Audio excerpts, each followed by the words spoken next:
एक रागिनी की कई भाइयों ने फरमाइश करी थी, इसलिए वो रागिनी सुना देता हूं।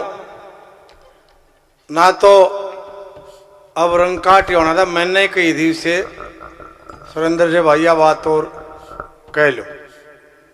वो देखिए बात जैसे लक्ष्मी चंद मेहर सिंह बाजे भगत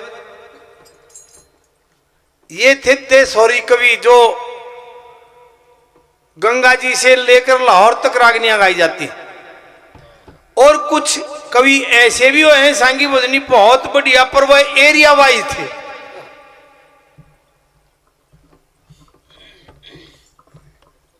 ऐसा ही एक कवि हिसार जिले में आज की तारीख में, वो फतेहाबाद जिले में वो गांव पड़ता है जांडली।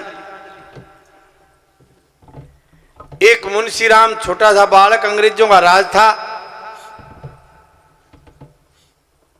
और उसमें पहला जमींदारा का पानीपात परोड़ा हो जागरता लठबाज जागरता, लेकिन मानस मान खातर लठ नहीं बाज जाता। किसी फिरते जीवे को मर गया तो बेशक आजकल की तरह नहीं, पाछे तो चक्कू मार दिया गोली मार दिया, ऐसे लड़ाई नहीं होती थी, लेकिन उसमें मौत हो जाती है। अंग्रेजों के राज में दो चीज थी जो अंग्रेज साथ ले गए, न्याय और भा। जो हमारे देश में हमारे नेता ना तो ल्या सकते न्याय, ना न्याय कर सकते, ना भाव काट सकते। अंग्रेजों के राज में दोनों चीज थी। उसका प्रमाण दे देता हूं मैं आपको। मेरा दादा, एक रागिनी भी सुनी होगी, सूरज सिंह कलावड़ के हदकर्दी गाने में, सगा दादा तो नहीं है। आज वो 96 साल का है, 95 का 96 का, कोई लिखित में तो है नहीं अंदाजा। 1944 में अंग्रेजा ने तनख्वाह बढ़ाई थी 4.5 से एक सैनिक के 8.5 कर दिए थे। और अब 8 रुपये तनख्वाह गिरे। उस समय वो सूरज सिंह भर्ती हुआ था और वो महीने 20 दिन पाछे कोई हड्डी क्रैक हो गया, वो बोर्ड से निकाल दिया। बात कहां टिकी? उसकी पेंशन पर। बोर्ड में 2 काले एक गोरा, मतलब 2 हिंदुस्तानी और एक अंग्रेज। वह दोनों वायसराय के सामने नाट गए, साहब इसकी कोई पेंशन नहीं हो सकती, ना कोई कानून, ना ला की किताब में, ना इसने रंगरूटी करी, 3 महीने की रंगरूटी भी नहीं कर रहा, इसकी पेंशन नहीं हो सकती, ये ला की किताब है। और जो अंग्रेज था उसने लिख दिया इस जवान की पेंशन हो सके। मामला लाट साहब के पहुंचा। देखे अफसरी भी हैं, अरे 3 अफसर हुए हैं हिंदुस्तान में, 2 मुगलों के टाइम में, टीरी खां और फन्ने खां, आज भी नाम है उनका। और अंग्रेजा के राज में अफसर था लाट साहब, जब दिल्ली से चलता था दरवाजे बंद हो जाते थे।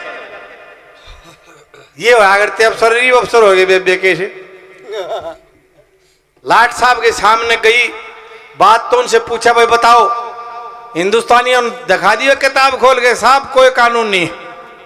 उस अंग्रेज से पूछा कि भाई तन्ने कैसे लिख दिया इसकी पेंशन हो सकती है? बोला हो सकती सर।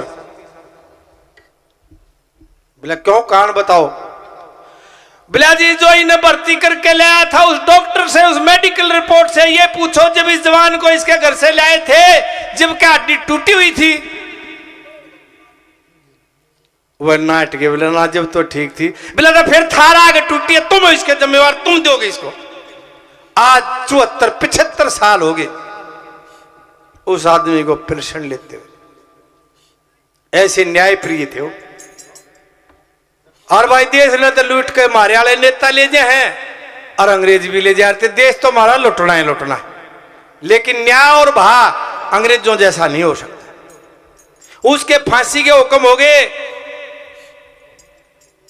उनमें भी एक हिंदू था, 2 अंग्रेज थे जज, और हिंदू का नाम था जुगल किशोर आजाद, जो 45 में एसडीएम भी रहे गुड़गांव।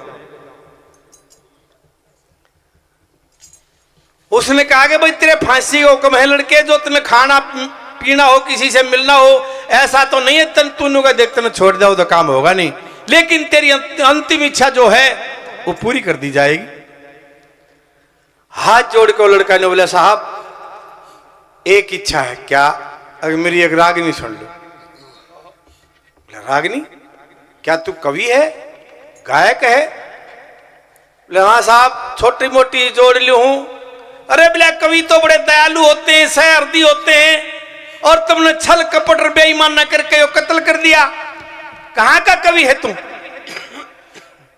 बोला साहब इस रागनी में यह बात तो सुनाना चाहूं मैं, अगर इस धरती पे कोई इस आदमी बता दो जिसने छल कपट बेईमाना ना करे हो।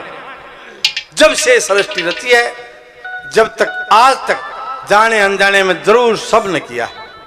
लड़के को इजाजत मिल जाती है, और वो क्या रागनी थी कि महाराज कोई छल पैदा कर गया, कोई राग रहा। क्या रागनी थी, क्या कहा?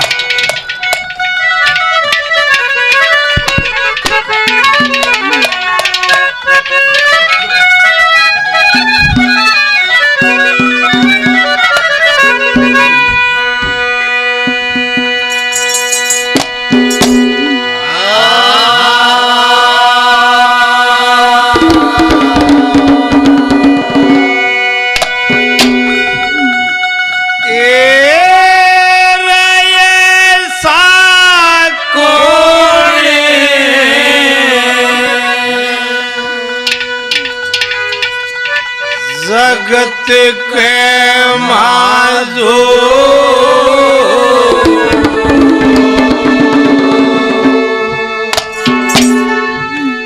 नहीं किसे ते छल कर गया,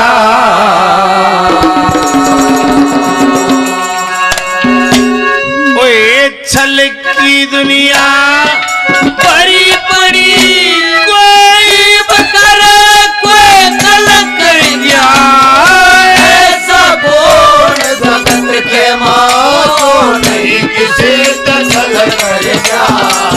छल की दुनिया बड़ी बड़ी कोई कर गया, ऐसा कौन बंदे के मां।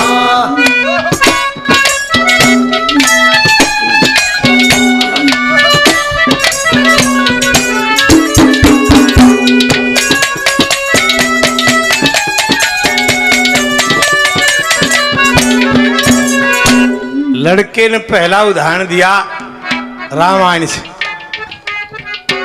यहां ज्ञानी ध्यानी भी आदमी बैठे होंगे। इस ज्योतिष विद्या को बनाने वाले वशिष्ठ मुनि थे, और उसने अपनी ज्योतिष के अनुसार समय रख दिया। इस घड़ी में, इस लगन में, इस मुहूर्त में इतने बजे श्री राम के राज तिलक होगा, और ठीक उसी घड़ी में, उस लगन में, उस मुहूर्त में, उसी ठीक टाइम पे 14 साल का वनवास होया। छल किसने किया? उसकी मौसी केकई ने। उसके बाद रावण के मामा मारीच ने मृग बन के छल किया। उसके बाद रावण ने छल करके वह सीता ठाई। आज भी सृष्टि पर रावण जितना पढ़ा लिखा विद्वान आदमी नहीं है, लेकिन बुद्धि पर पत्थर पड़ गए। मैं गाऊं तो रागिनी बढ़िया बढ़िया भीतर बेईमान ना हो, उसका फल नहीं मिलेगा। पढ़ा लिखा सब धूल है, जिसने पढ़ के अमल किया ना। दादा की लाइन है, सुनिए। पढ़ा लिखा सब धूल है, जिसने पढ़ के अमल किया ना। रावण ज्ञानी था सबसे बढ़कर, 4 वेद 6 शास्त्र पढ़कर फिर भी लाया सिया को हटकर। क्या पढ़ने का यही वसूल है? जली लंका और मिली सिया ना, जिसने पढ़ के अमल किया ना। वह मेरे साले की लंका भी जलवा ली और सीता भी ना चाहिए, अमल को ना करा। बच गया कौन? श्री राम। नु बोला जी बेशक भगवान कहते हैं श्री राम ने भी छल किया, कब किया और किसके साथ किया मैं बताता हूं। क्या कहा?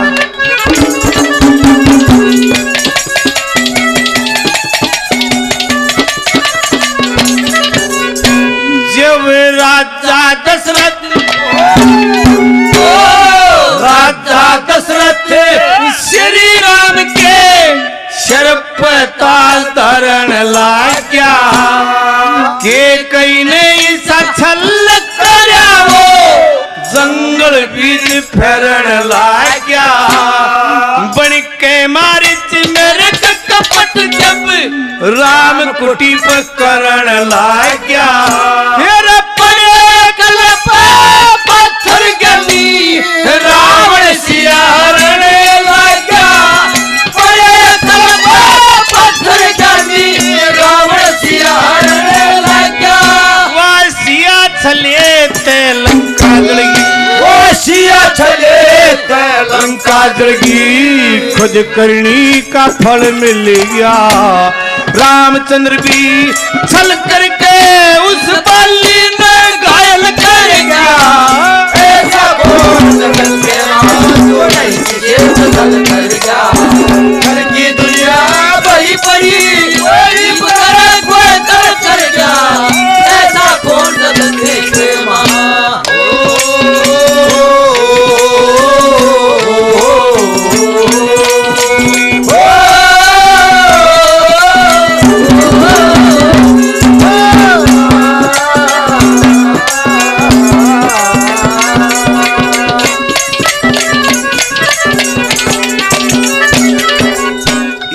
आर के म्यूजिक कंपनी पवन सांजरवास से हमारे छोटे भाई 100 रुपये इनाम के देते हैं। बड़ा बड़ा धन्यवाद श्री राम जांगड़ा साहब रामबाग से 100 रुपये जांगड़ा साहब का बड़ा बड़ा धन्यवाद।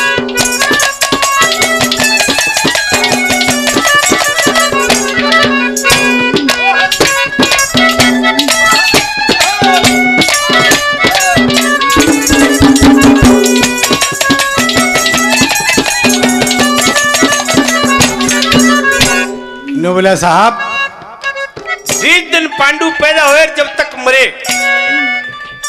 महाभारत में छल के सिवाय कुछ नहीं। सेकंड वर्ल्ड वार 6 साल चला 1939 से लेकर 1945 तक। इतने आदमी जब भी नहीं मरे जो 18 दिन में महाभारत की लड़ाई में कट के मर गए, खून के नदी के नाले बह के चाल पड़े, सारा हिंदुस्तान न्यू वाला जो बोले महाराज उसमें छल के सिवाय कुछ नहीं था। क्या कहा लड़के ने बोला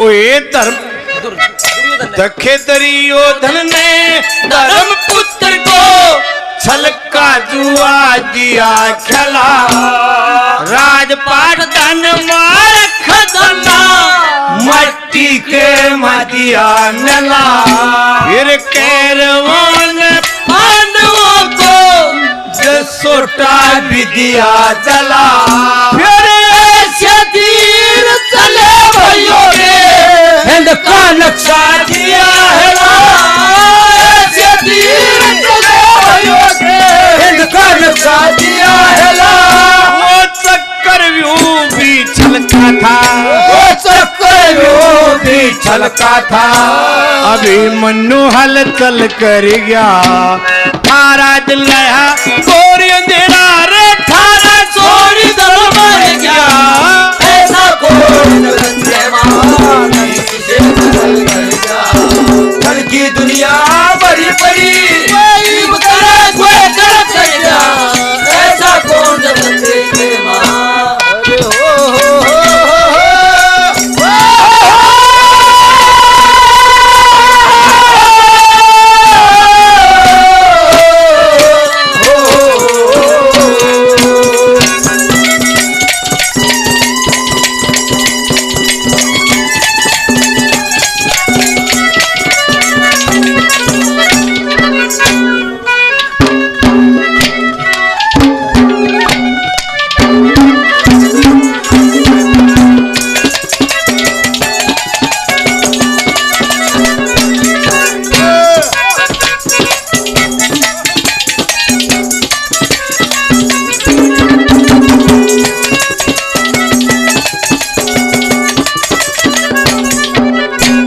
और तीसरी कली में ये कहते हैं कि बेटा बेटी को पात्र हो जा, माँ बाप नहीं हो।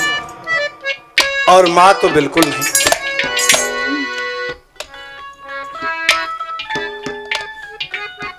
भाई न पाछे न प्या दे के दर्द पाछे न प्या दे थोड़ा ये रागनी पाछे प्या ली।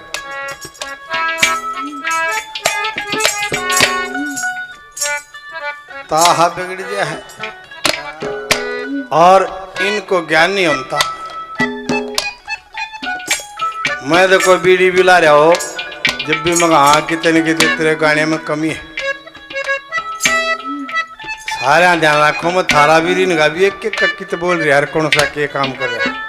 बड़े हिसाब से जब कविता फिट बैठती है और ना तो एक आधा हाड़ी सारी उम्र हड़ जोड़ जाएगा पर रूदा कूड़ना आओ उससे। ने बोला महाराज माँ ने तो वो काम कर दिया कोई नहीं कर सकता क्या। जब कृष्ण जी को ये पता चला महाभारत के युद्ध में कल कौरवों को सेनापति कर्ण होगा, राजन कुंती के पास गया। राजन युद्ध बंद हो जाता था, आमने सामने की लड़ाई होती थी, छल नहीं होता। लो बोला बुआ काल तेरा बेटा अर्जुन 100 का 100 मारा जाएगा, इस सृष्टि पे कोई बचाने वाला नहीं है, तू बचा सकती। कुंती के पैरों तले की जमीन खिसक गई। आप भी नहीं बोला मैं नहीं कोई भी, मैं एक नुक्ता बता दूंगा जो मैं कह जाएगा तू बचा सकती है और कोई राज्य नहीं। नो बोली हाथ जोड़ के तावड़ा बता दे। कृष्ण जी ने कहा सुबह सुबह जब सूर्य निकलता है दानवीर कर्ण दान देता है और सूर्य निकले जो पल दिए किरण पर चली जाइए, हाथ कर जोड़कर झोली करके अर्जुन की जान मांग लिए। नाट्य नहींगा, इसके अलावा कोई चारा नहीं। ये सच्चाई थी क्योंकि कृष्ण जी तो 3 जन्म के ज्ञाता थे। माँ का कर्जा था राजन ने बाजली, राजन रे बेटा कर कौन अत्री माँ कौन सी माँ रे बोला जिसने पेट फाड़ के जात। कर्ण बोला हुआ तो नाटकी थी, अगर मेरा बेटा कौन है, कौन सी स्टेज थी कौन सी जगह थी जो कुंती ने मना कर दिया था। जब राजा द्रौपदी ने द्रौपदी का स्वयंवर रचा उसमें एक शर्त थी, कढ़ाई में मछली की छाया देख के उसकी आंख में तीर मारना। किसी छत्री जाम से यह कार्य होया नहीं। राजा द्रौपदी चिल्लाता है बोला क्या छत्री कौम खत्म होगी, अरे कोई ऐसा आदमी नहीं जो मेरी बेटी को जो स्वयंवर की शर्त पूरी कर दे। उस स्वयंवर में 5 पांडव भी बैठे थे ब्राह्मण के वेश में। जब अर्जुन चलता है राजा द्रौपदी ने देखा भाई हम छत्री और यो एक ब्राह्मण, यो तो उससे ही बड़ा नाश हो जाएगा, बेइज्जती हो जाएगी, इज्जत तो कतिये चली गई। उस समय ऐसा नहीं था कोई किसी की न खा ले जाए और वही पुलिस पर आ देगी। राजा द्रौपदी चिल्लाता है बोले क्या छत्री कौम खत्म होगी जो मेरी बेटी को एक ब्राह्मण ले जाएगा। सब क्यों चकित रहेगा, कोई इलाज नहीं होया। जब उस भरी पंचायत में उन महारथियों ने फैसला किया कि मान्यवर ब्राह्मण जाति 4 वर्णों में सबसे श्रेष्ठ है, इसलिए इसको इजाजत दी जाए। और अर्जुन जब चल लिया धनुष उठा के कर्ण आ जाता है, बाजू पकड़ ली, बोला डट रहे पंडित जी, इस काम को मैं करूंगा, तेरे से बढ़िया करूंगा। और कृष्ण जी को यह पता था काटेगा रोग ने ना तो बीज बोन लाग रहा। उसको ये कह दिया तू सूद पुत्र है, गैलड़ है, तेरे माँ बाप का भी नहीं पता, तुझे इजाजत नहीं मिलेगी, पता नहीं कौन है तू, कहां का है।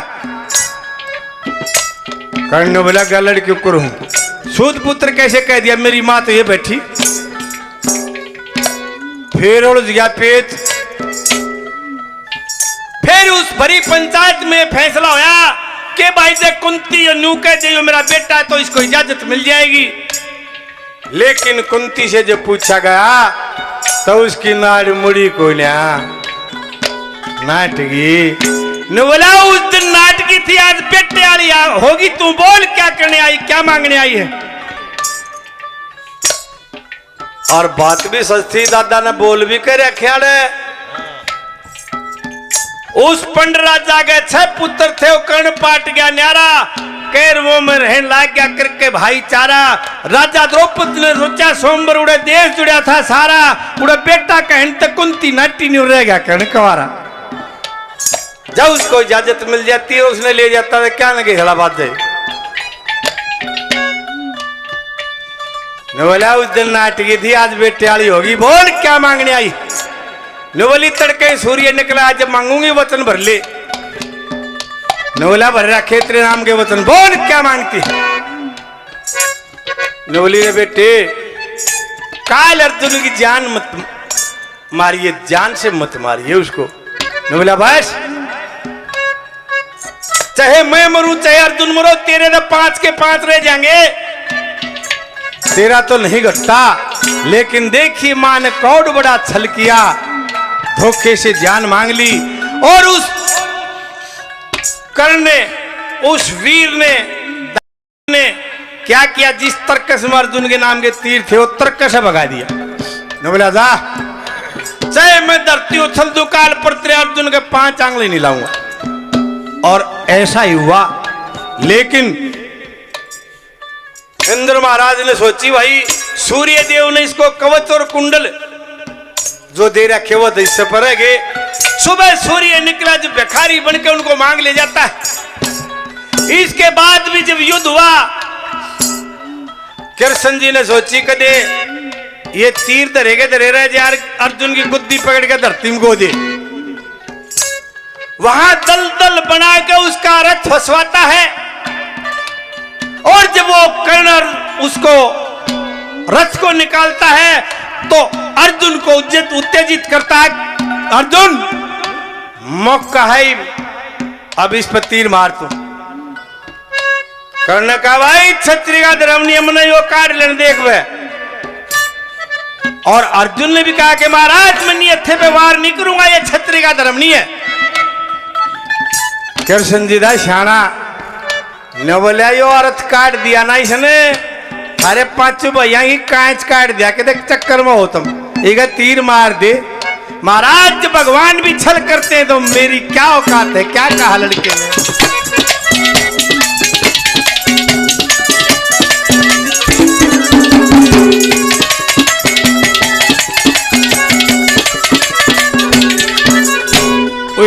कुंती दे कुंती देव अर्जुन की सुता बेटा लिया जगा, बोली बेटा झट छाती कलिया लगा। वचन भरा के जान मांग ली, माता करगी कोड दगा। फिर जान बकसी उसका तर्कस दिया बना, जान बकस दिया उसका तर्कस दिया बना। इंद्र देव भिखारी बन गए, इंद्र देव भिखारी बन गए। का कवच कुटल हर गया, रथ का पहिया दसा दिया, वो कृष्ण जी दल दल कर गया। ऐसा कोई जगत के मालूम नहीं किसे बदल कर गया। कल की दुनिया बड़ी बड़ी जीव करे कोई कर गया। ऐसा कौन जगत के मां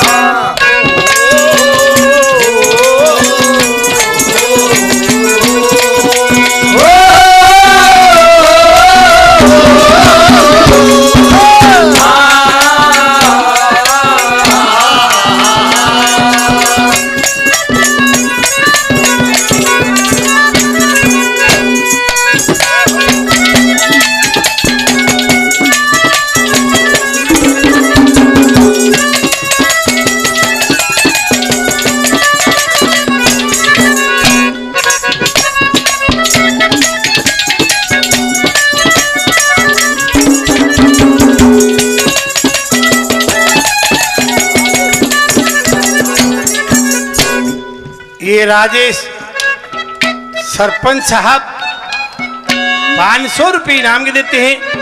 प्रधानियों का बड़ा बड़ा धन्यवाद।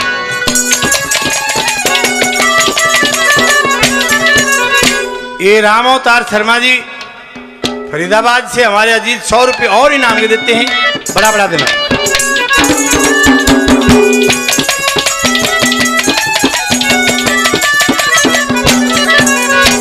Hello hello hello.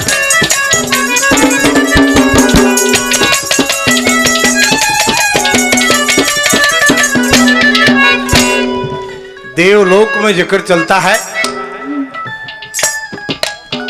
राजा हरिश्चंद्र का। देवलोक में जिक्र चलता है कि महाराज राजा हरिश्चंद्र जैसा सत्यवादी तो इस सतलोक में भी कोई नहीं।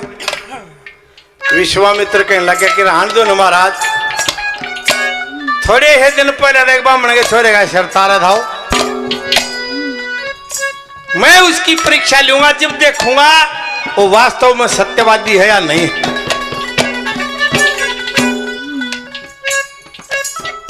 उसने परीक्षा ली, रानी कितने लड़का कितने लड़के के सांप लड़ जाता है, रानी शमशान घाट में नंगी रोहतास का और की चिता के ठोकर मार दी। आप कालिया भंगी का 27-28 दिन पानी भरा, लेकिन अपना सत्य नहीं तोड़ा उसने। वो एक चूक हुई तो थी उससे, लेकिन वो वास्तव में सत्यवादी था। परीक्षा ली, वो खरा पाया, और ये कली सुन के वो जज उस लड़के को बरी कर देते हैं। लेकिन 1-1.5 साल पाछे उसका लड़के का स्वर्गवास हो गया था, पाली रहा करता। क्या कहा?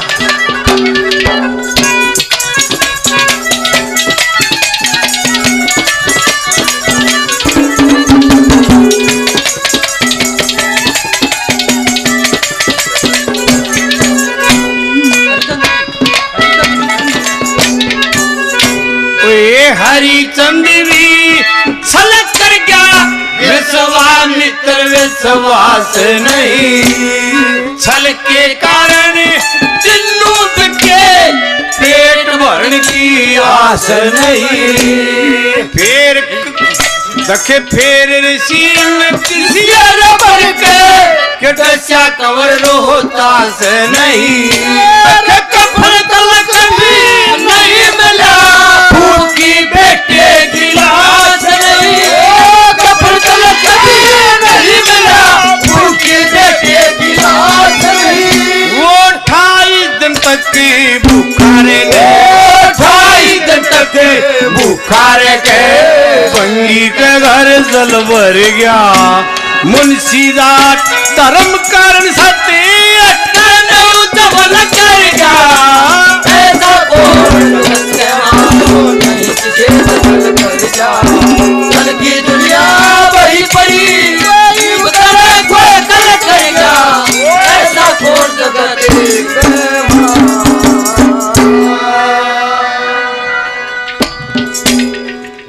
भाई कई भाइयों ने इस रागिनी की फरमाइश करी थी, इसलिए बात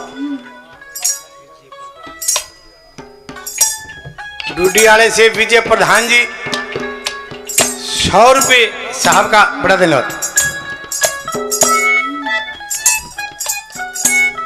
ये राम कुमार जी डूडियाला से श्रीमान जी 100 रुपये इनाम के देते हैं। बड़ा बड़ा धन्यवाद।